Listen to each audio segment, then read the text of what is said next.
Урматтуу достор, мен теттиги Текебаевка кайрылып кетет элем. Ушунча күндөн бери мынакей Садыр Жапаров уктабастан өлкөнүн стабилдигин сактайм деп тынчтыкты орнотту. Мына кече күнү орнотту. Ал эми ушул убакытка чейин жеке кызыкчылыгын ойлоп жүрүп Текебаев кече күнү келелек жатып эле Садыр Жапаровка бут тосуусун баштады. Бул акылга сыйбаган нерсе. Достор,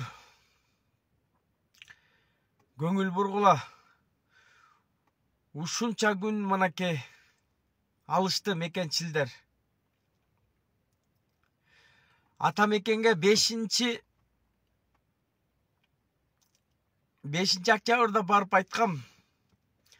Могу жерде деген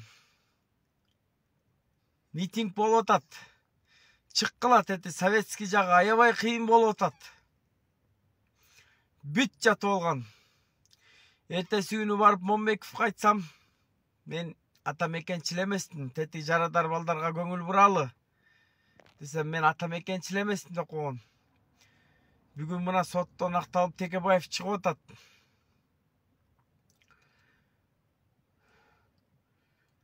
Өлкө дагы эле өз туруктуулугуна келе элек. Акырындык менен Жапаров коюп келатат.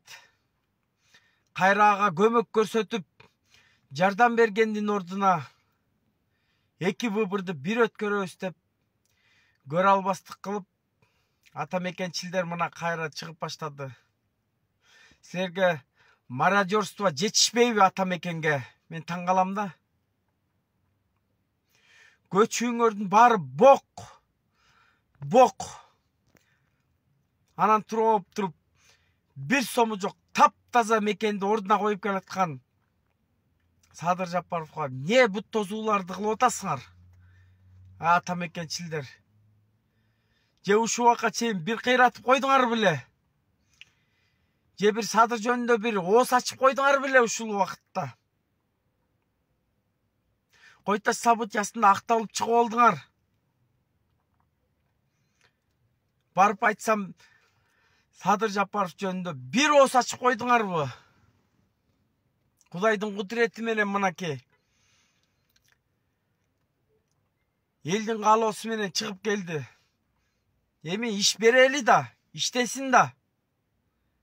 Эмне анчалык көрө албастык кылып атасыңар? Аркаңарды ойлогула, ата мекенчилер, аркаңарды ойлогула. Көп былыгыңар бар. Мародерстводон баштап башкасына чейин, бийлик башына чейин көп былыгыңар бар. Тил табышып кайра көмөк көрсөткүлө Садыр Жапаровка.